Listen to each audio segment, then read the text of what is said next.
Hello, I'm Rachel and we're going to be cooking a roast chicken today with roast potatoes, vegetables and cauliflower cheese.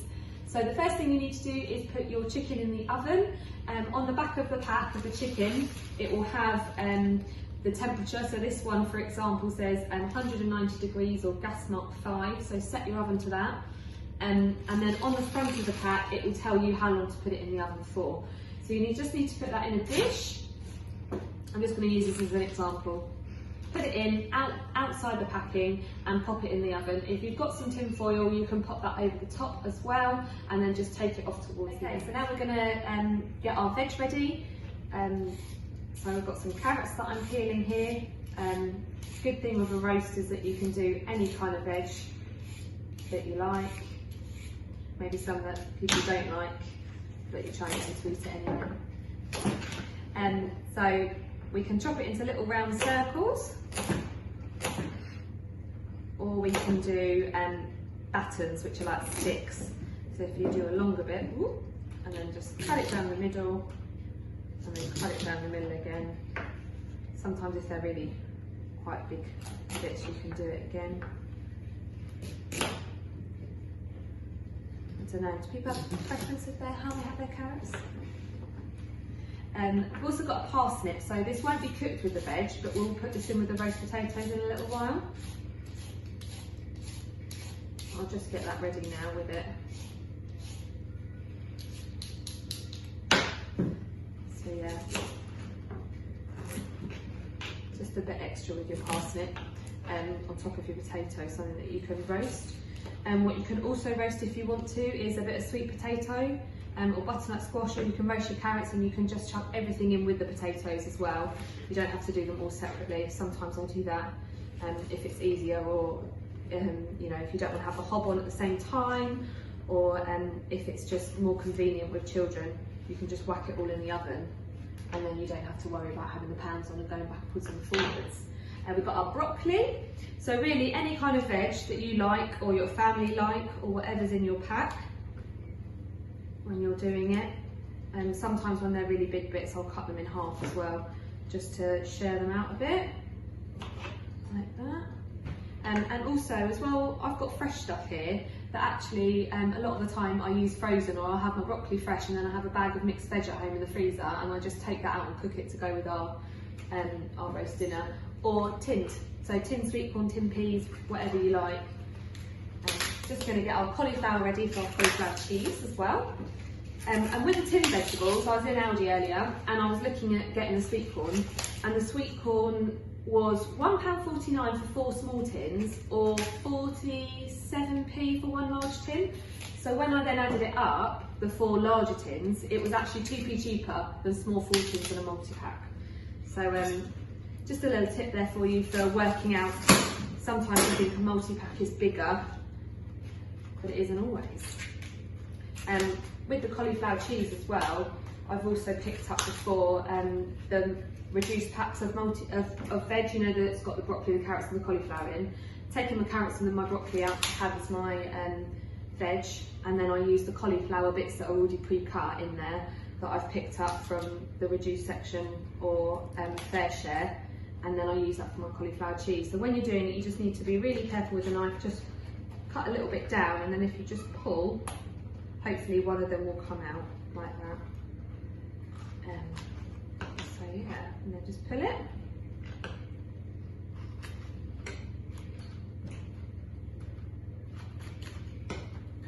Like that. Oh, I might be able to just break it. Yeah. Once you get going, you can just then break a bit off, like that. And again, just because you've got a whole cauliflower or a whole thing of broccoli, you might not need to use it all, so always save the rest of it because it can be used in other meals. So that's our veg prepped. So now we're going to peel some potatoes. You can use a knife or a peeler, whichever you have at home, and just peel them around. Everyone kind of has their own way of doing it. I've caught my son many times as I've peeled a potato, but I'm sure I'm not alone in that. Or at least I hope I'm not. So before you do your potatoes, work out how many roast potatoes you need, depending on how many people are in your family, so that you don't have any wastage. Although roast potatoes always seem to get eaten up anyway. So your chicken's in the oven. A couple of tips that I've thought about with your chicken. When you buy your chicken, there is a weight on the front, and there's always a weight range with the price. So it might be, say, 0.6 or 1.6 kilos, but actually there might be one that's 1.69. So you always get a little bit of extra in weight. So a little tip to look out for the weight that it says on the front of the pack. And also sometimes what I do, because I've not got an oven like this, a nice big one at home, if I'm organised, cook my chicken in the morning and then leave it so I've got space in the oven to put my potatoes and other stuff in. So that one's going in half, but this one will go in full just because of the size of it. Just be careful. Lovely. And then I'm going to pop my potatoes into the saucepan. What we need to do now is we need to turn the potatoes on to get the potatoes cooking. Once the water's, although the water's cold and I've put the potatoes in already, you need to warm the water up and then cook them for probably about 5 to 8 minutes. So you want them part cooked but not completely cooked. And we're also going to cook our cauliflower now, because I didn't realise when I first started making cauliflower cheese that you need to let the cauliflower kind of rest after it being cooked so that some of the moisture comes out, because my cheese sauce would always split and it would be all runny. So that's a little tip for you that I've learned. So yeah, potatoes are on. I've just put the oven on, and so they're boiling, and so we'll put the cauliflower in as well. You can, if you've got a steamer, which is where you have the water at the bottom and another kind of pan on top with a lid and it steams the vegetables, you can use that, or you can just boil it in the water. And you can cook your veg in the microwave if you have a microwave as well. Just put a little bit of water in a lid with a pot and it kind of cooks it that way as well. So they're both cooking, and we need to get our pan of hot oil in the oven for the roast potatoes to go in a minute. So I've just got a pan here, any kind of oven-proof dish, and then just a big glug of oil like that. I know that's not very explanatory for how much, but kind of just to cover the bottom of the pan with oil. And then we're going to put that in with our chicken on the top there. Okay, just be careful with the oven, obviously get a bit of waft of steam, that wasn't too bad, especially when you take the pan of oil out, because if it's starting to bubble where it's hot, we don't want it to get cooking. We need to get our pan of hot oil in the oven for the roast potatoes to go in a minute. So I've just got a pan here, any kind of oven-proof dish, and then just a big glug of oil like that. I know that's not very explanatory for how much, but kind of just to cover the bottom of the pan with oil. And then we're going to put that in with our chicken on the top there. Okay, just be careful with the oven, obviously get a bit of waft of steam, that wasn't too bad, especially when you take the pan of oil out, because if it's starting to bubble where it's hot, we don't want it to. So our cauliflower and our potatoes are on, so this doesn't need to go in the oven yet, the stuffing, but we're just going to get it ready. So in my jug I've got just over 200 mils of water, because this pack says that you need 425 mils to make 12, so unless there's 12 of you, I'm going to go with half a pack for 6 people.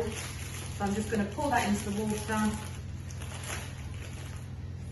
Obviously not going to be completely accurate, but just try not to get roughly half in there. Yeah, and then just fold that up and save that for next time. So give it a good stir around, be quite liquidy to start with, and then we're going to leave it for 5 minutes, and then it will stiffen up a bit with everything in there, and then we're going to pop it into little balls on a baking tray. So our cauliflower's cooked, so we're just going to strain that. Good tip to check with that is just pierce the knife down and the stalk in the middle, and if it starts to go through and there's a bit of softness there, it's done. Obviously if you like really soft cauliflower, leave it for a bit longer. So I'm just going to take the saucepan over, put this in the sink, take the saucepan over and put it in the sink. Make sure you've got tea towels or oven gloves, because it's hot water, and be careful of the waft of steam in your face. So my potatoes have been in, and as I cut through, they're still a bit firm, but I can get my sharp knife through them now. So they're part cooked. So what I'm going to do now is I've just turned the gas off, got my tea towel. I'm just going to strain them, and then once I've strained them, we're going to put them in the oven to roast. So potatoes are strained. I've just put the strainer in here because I find it easier than getting water dripping over the kitchen. So yeah, this is a bit to be careful with the oil. Right, there we go. So there's the oil. Some people like to chuck them in. I always feel like I get splattering, so I'm just going to give them a slight little shake like that, just to roughen up the sides, to help them crisp up. Apparently it does. That's how my dad likes his roast potatoes anyway. And then just pop them in. And if the oil's hot enough, you'll hear that sizzle. Whoop.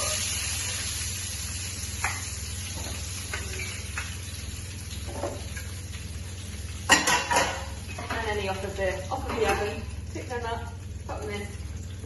So I'm just going to then give them a quick mix round so that the oil gets over the potato, just so that it starts to coat it all. So it's nice and hot. So that sizzle, it started to stop sizzling already because the oil's starting to come down temperature wise. And then space them out so they've all got space around each potato, and then they've all got the heat getting to as much of the potato as possible. Okay, and oh, my parsnips. So just grab my parsnips and then just put them in there like that. They're smaller, so I tend to put them more towards the middle of the pan, just because things on the outside seem to cook quicker. So yeah, I've got the tea towel here, and then these are going in the oven now for 50 minutes. I've got the chicken in there, I didn't do it earlier. So my oven is on 180 degrees because that's what the chicken needs to cook at, and the roast potatoes will cook around that as well.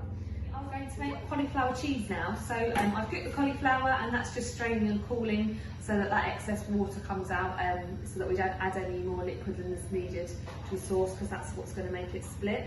So here I have 50 grams of butter that I've cut already, and 50 grams of flour in here. I've got a pint of milk there. I've got long life milk here, but you can use fresh milk as well. So I've just measured it to the pint line on there. And then with this block of cheese, I'm going to do just over half, and I'm going to grate it. And most of it is going to go into the cauliflower cheese sauce, but some of it will go on the top. So just hold a little bit back when you grate it. So we're putting this sauce on cheese. We're putting this cheese sauce on cauliflower, but it's a really versatile sauce. I'm just turning it around because I seem to always grate it on a diagonal. I don't want to get my fingers caught. You can use it with pastas, so it's really good for like a lasagna sauce. You can leave the cheese out and it's a white sauce, or you can make it with the cheese. I need a bit more. You can make it with the cheese and use it for like a cheesy pasta bake, and then put anything in it, veg, sausages, any kind of meat with a white cheese sauce, and whack it in the oven. Or you can use it for this. If you don't like cauliflower, people often like as well leeks in cheese sauce. So you can again cook the leeks, leave them, and then make the white sauce to go with them. So we've got everything we need. We've got our grated cheese, our milk, our flour and our butter. So we're going to mix the flour and the butter first, and then we're going to add the milk. Okay, so our stuffing has sat for a little while. So you can see on here it's now gone much thicker and stodgy, which is what we want. Okay, so you can do this in one big piece and then cut it. You can make it into balls with your hands, or you can use spoons to do it. I'm going to do little balls because I just think it goes crispier that way, because there's more surface area on the heat. So I'm just using the spoon to kind of round it. There we go. What you can do, depending on the size of your family, if you've got little ones, I've got a 2-year-old. To be honest, he loves stuffing, but with some stuff I do him a smaller one, because he doesn't need the same size that we have. So you can do some bigger ones and some smaller ones.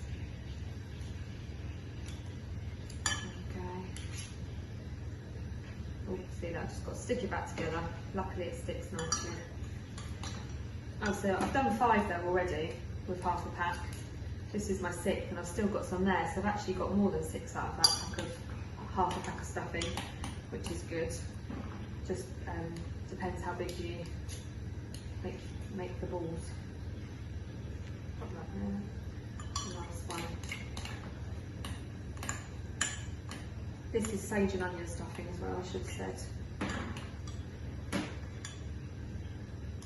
So I'm just doing that, kind of get it together and then clean it down.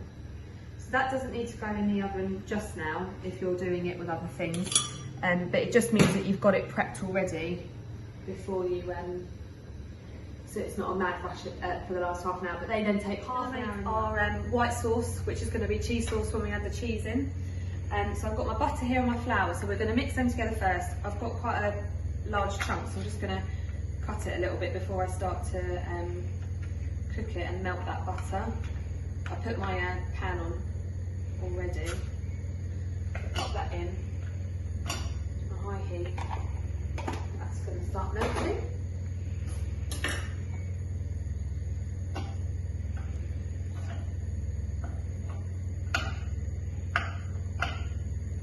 And my butter's stuck together. Chasing it around the pan now. You can see it's just starting to melt really quickly on there because it's on a high heat. Get that down because we need the heat when we add the flour.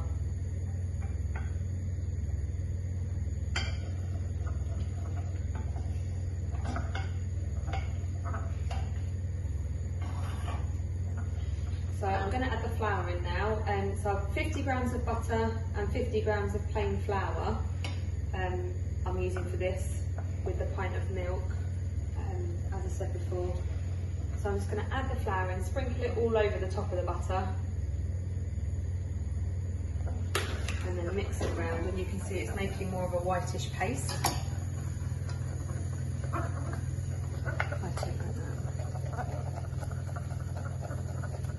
So what's happening here is the butter and the starch are mixing together to make that nice like silky paste.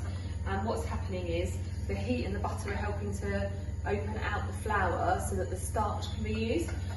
So my mother informs me. So what that does is, by breaking down the starch in the flour, that's what makes the sauce thicken. So you want that to happen first, and for it to be like that. It's just bubbling and mixing away. And then we're going to start adding our milk. A little bit at a time. And you just need to keep it going. If you're anything like me, half the ingredients will go everywhere. You just keep that going. You do need it on a high heat because you need the heat there to help it thicken. So as I've added that milk, you can start to see that sauce has gone much thicker. So when it starts to do that, add a bit more milk in there. And keep stirring. It will look a little bit lumpy until the milk's all mixed in with the butter and the flour.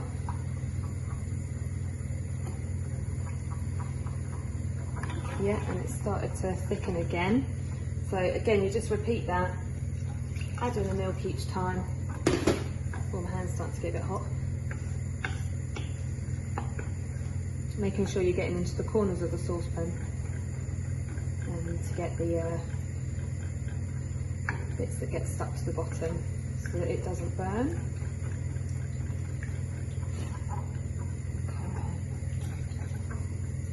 The best I've ever made it, I think.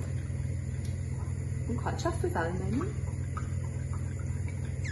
Let's hope I haven't spoken too soon. Last bit of milk in there.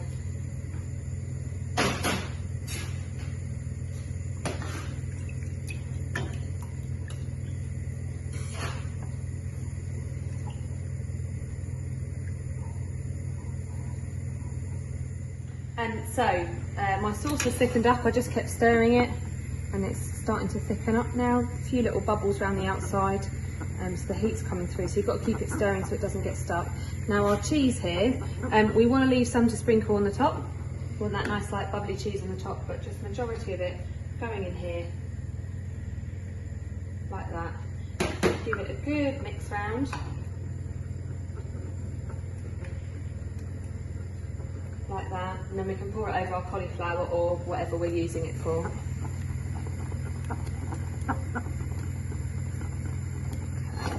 So I haven't got much cauliflower here, or I have, but I've just got a big dish, so whichever way round. So I'm just going to pour that on, like that. Here we go, cover it in the cauliflower. Cover the cauliflower in the cheese, sorry, wrong way round. Make sure you've got it over. Plenty of sauce there.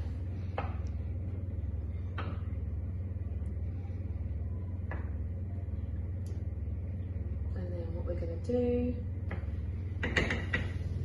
is just sprinkle the cheese over the top as well. So really, I've still got lots of sauce there for my measurements I told you, the 50 grams of butter, 50 grams of flour and a pint of milk. So what you can do is half it if you're only doing a small bit, or you've got plenty of sauce there if you're making something else as well, or using it for a pasta bake or something. Okay, so potatoes have been in the oven a while, so we're just going to check them. Coming out. So you can see they're really starting to crisp up. So I'm just going to flip them over so that the bottom, the opposite side starts to crisp. Now. Okay. And you can see those parsnips are nice and crispy. So I would say, looking at them now, they probably need another 25 minutes, maybe half an hour if you like your potatoes really crispy. So I'm going to put all the parsnips in the middle, the potatoes on the outside to keep them crisping up. Like that. Put them back in the oven. I'm going to get my chicken out now because that's ready. And obviously at home I would have done this earlier in the day so that I could fit my stuff in.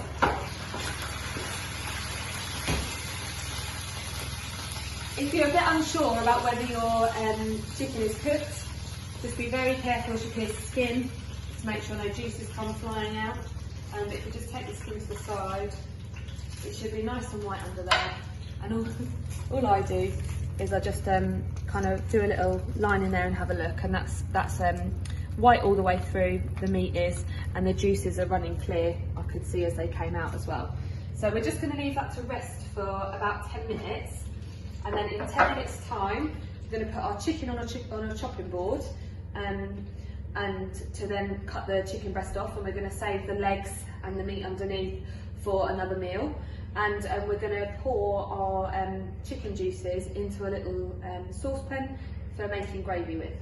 And just before we finish, I'm just going to put the stuffing into the oven. As well with the cauliflower cheese, because it's already cooked, you can just put that in the oven when you've got space to warm through. Well with the cauliflower cheese, because it's already cooked, you can just put that in the oven when you've got space to warm through. Okay, so we've let our chicken rest for about 10 minutes, and it just means that all the juices come out of it. I've then poured those juices into a pan that you can just see there. So that we will use in a little while to make our gravy. So with that as well, we're just going to add the water that we cook the vegetables in, and some flour to thicken it up to make our gravy. If you have gravy granules, use gravy granules. So with our chicken, what we're going to do is we're going to have 2 meals out of our chicken. So I'm just pulling the skin back, and some of the legs and that might come off. If they do, it doesn't matter. So for our roast, we want the top bit. So we're just going to slide our knife along it.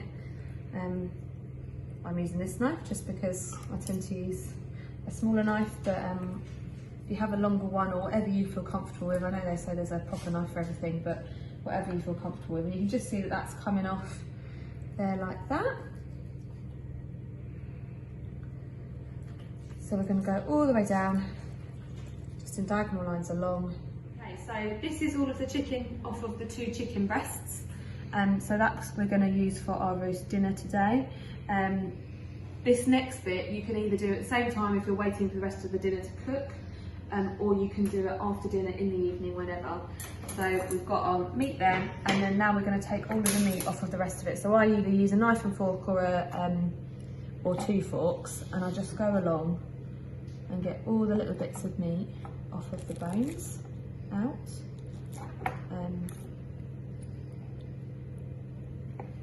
These little bits are great for things like risottos, which we're also making.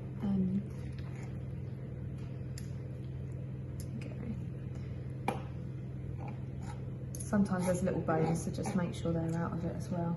All of this meat you can just get off underneath. Going into the thigh. The thighs will always be a bit more pink, so when we checked on the chicken breast, don't worry if the thighs are a bit more pink. Sometimes slide out. So all of that meat you can use. You can put that, if you need to, with your roast dinner, depending on your family size, or you can keep this for our risotto, or to make a chicken pasta bake with, or anything really. Any leftovers I always keep, meat, veg, potatoes, can make bubble and squeak, can use that veg in a risotto or something else. It's literally a case of just taking it down like that, peel it off. And I might just use my fork because I want to peel it out of the skin. And that's a bit of the bone, so just make sure you've got just the bits that you want or need.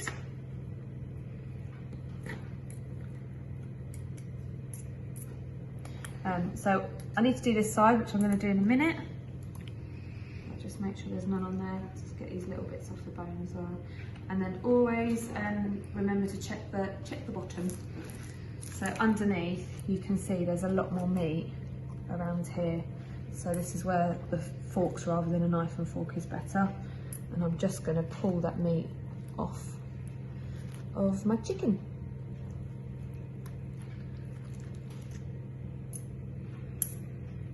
Just turning my pan of water back on following cooking the cauliflower. I've kept the same water because as the cauliflower cooks, as whether you're steaming or boiling, the water on there, I've kept it so that all the veg cooks in the nutrients still, and then that's the water that we'll put into the gravy so that any nutrients that has come out into the water goes back into the dinner. And so carrots take the longest, so we will put them in. Give them a head start of probably 3 minutes. And then we're going to add our broccoli and half a tin of sweet corn if it's a big tin. Again, if you've got frozen veg, bung it all in, and then once that's cooked, we will be ready to serve everything up. I've added the broccoli and the sweet corn into there. That's cooking away. Meat is done and we've carved that.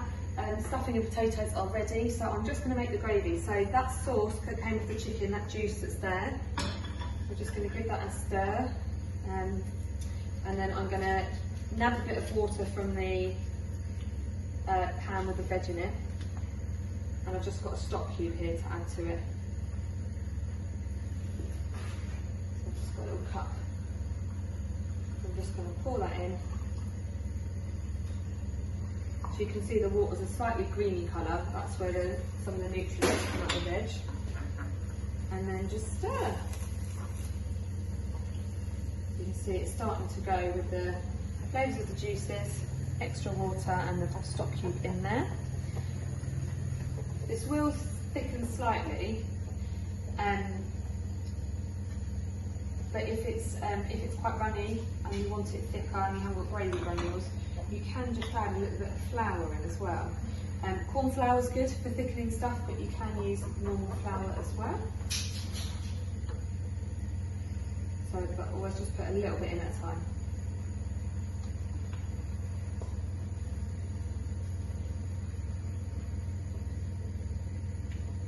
And once that flour's kind of dissolved in there on the high heat, you can just pop it down and leave that cooking.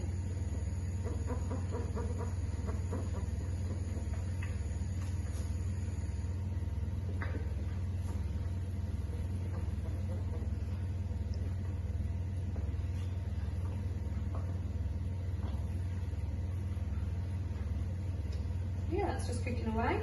So I'm going to strain the veg and then we'll just serve up. I've just got the potatoes and the stuffing out the oven and put them on plates. We've got our chicken there from our plates. On our plates, it's nice piece of veg. And then I've left the cauliflower cheese on the side because it's everyone's own taste. And then gravy we'll just pour over into the jug.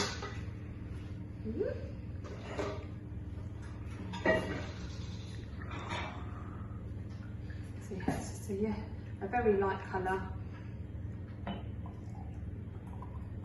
Pour that in, and chicken roast dinner.